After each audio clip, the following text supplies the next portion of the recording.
My name is Ian, and I'm here today to talk to you about a paradox. The paradox of being connected and yet simultaneously lonely. So I'm willing to bet that almost everybody in this room has a smartphone. And while there might be one or two of you that don't, I'm absolutely sure that everybody born in the last 30 years, it's second nature for us to have a device in our pockets at all times, a device that keeps us plugged in to our social circle and to the world. And even if you're not using a smartphone, you'll definitely have access to the internet and to the practically limitless pool of information and social contact that it provides.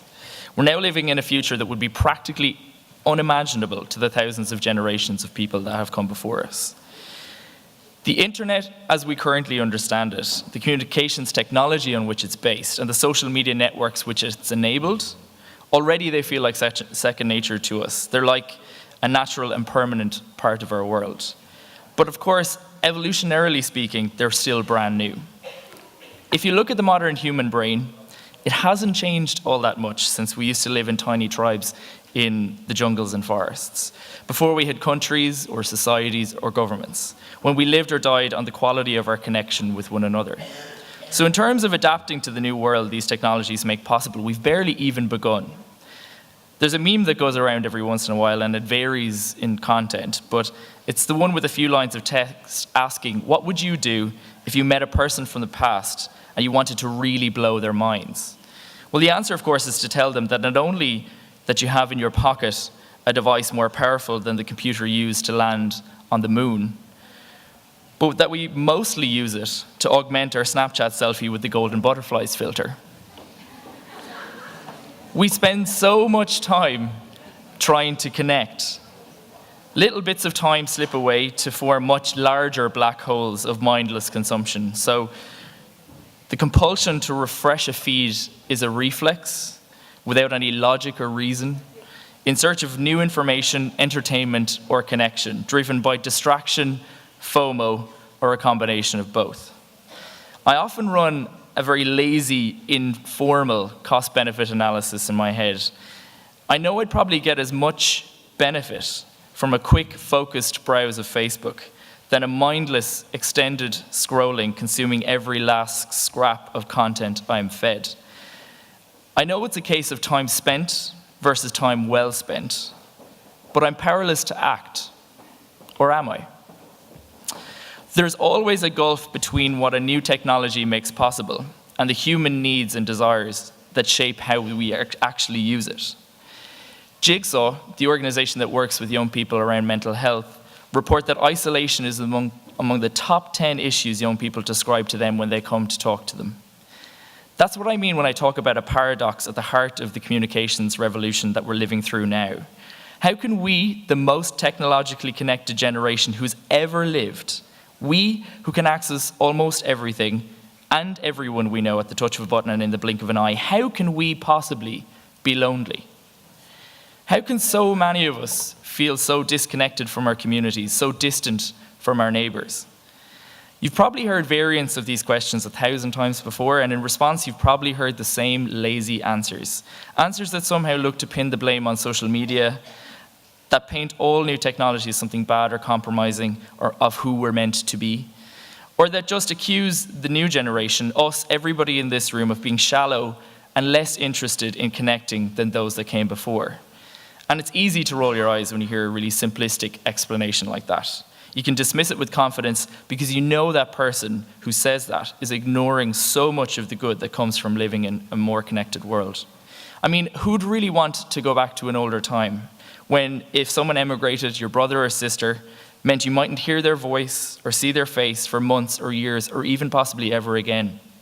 When the people you could connect with were only those that lived within a few miles of where you were born? I don't want that. That's not me. And I doubt there's many in this room who'd want the same. But that doesn't mean we can't acknowledge when there's a problem. And I think we all know that in today's world, that paradox of interconnected loneliness, of shared isolation, is one that we're living through more and more.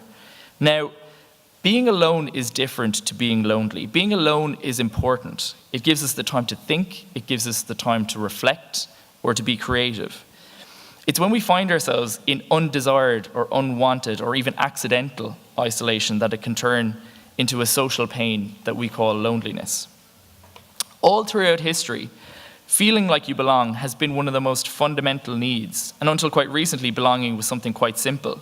There was the culture and the norms that of the community that you were born into, and you could either fit into it or you couldn't.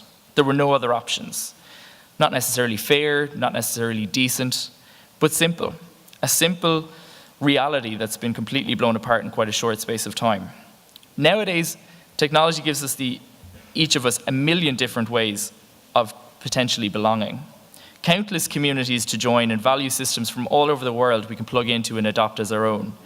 But for all that possibility, we're still feeling lonely. Technology can give us the tools to connect, but it can't make us belong. The online connections we make can be really valuable. They can strengthen ties between us as friends, or they can start brand new ties. But for all the joys of an online connection, our brains are still pining for something more. To connect alone has never been enough. As humans, we're reliant on high-quality relationships if we want to feel happy and fulfilled. And too often, the problem we have in fixing a problem is rooted in how we look at it. When we see the paradox of growing isolation in a sea of connection, we tend to look far too much at the technology that made it all possible.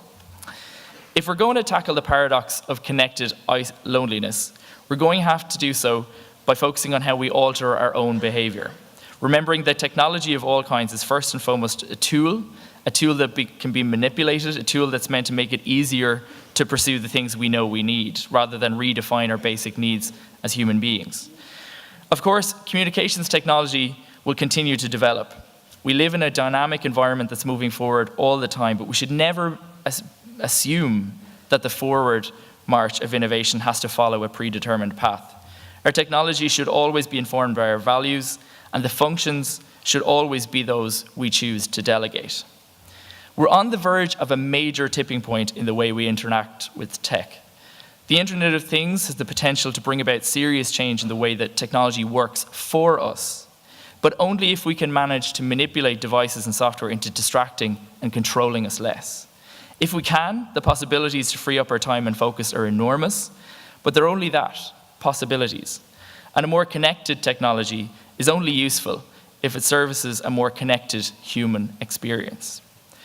We're moving through the teething pains of an almost totally connected society. The first generation of completely digital immersed people are growing up. That knowledge, that effortless fluency in new technologies has to be directed in a way that it meets our most basic and long-lasting needs. That means the time we free up through innovation ought to be directed towards building and maintaining relationships, towards building a world where we have the time to make the time, when time spent is time well spent, towards a situation where we feel just as connected with the wider world, but also where we belong to something real in the here and now. How do we achieve that? Well, it's going to take trial and error.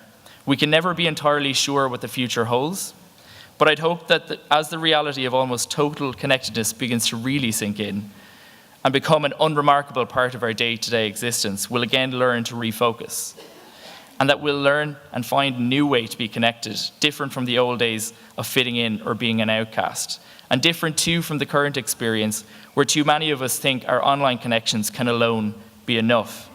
Let's never fall into the trap of thoughtlessly demonizing the opportunity presented by technology, opportunity that enables us to experience so much that we might never have thought possible. Let's not close our minds to the countless possibilities and an even more connected world. But let's also make sure that we never let the scope of our technology push us in a direction that we don't want to go, where we buy connection at the price of isolation, where we broadcast our lives to the world, but never stop to chat with our neighbors. A friend of mine wrote on this topic yesterday in The Guardian. She said, we're not powerless, and that what we could do is we could start with Tim Wu's suggestion of a digital Sabbath, setting aside one day a week where we leave our devices at home and seek out new experiences. But to me, that's not even a realistic option for us. To actually leave a part of our extended anatomy at home on a regular basis, that just doesn't seem, in today's normal, that it's right. Perhaps a more realistic action might be to switch off our notifications on non-essential apps in an effort to kind of take back some control and to stop letting others dictate when our attention is commanded. Beyond starving ourselves, though, there are even smaller things that we can do. We can talk to somebody instead of sending a WhatsApp. We can ask how someone's weekend went and really listen to how they respond. We can take 5 minutes to find out how somebody is actually really feeling. Technology is still advancing at breakneck speed, and as I said before, we're still working out the right balance and its proper place in our lives. But so long as we keep trying to find that balance and start to demand and choose tech that gets out of the way rather than in our way, I think we'll be very much on the right track. Thanks very much, folks.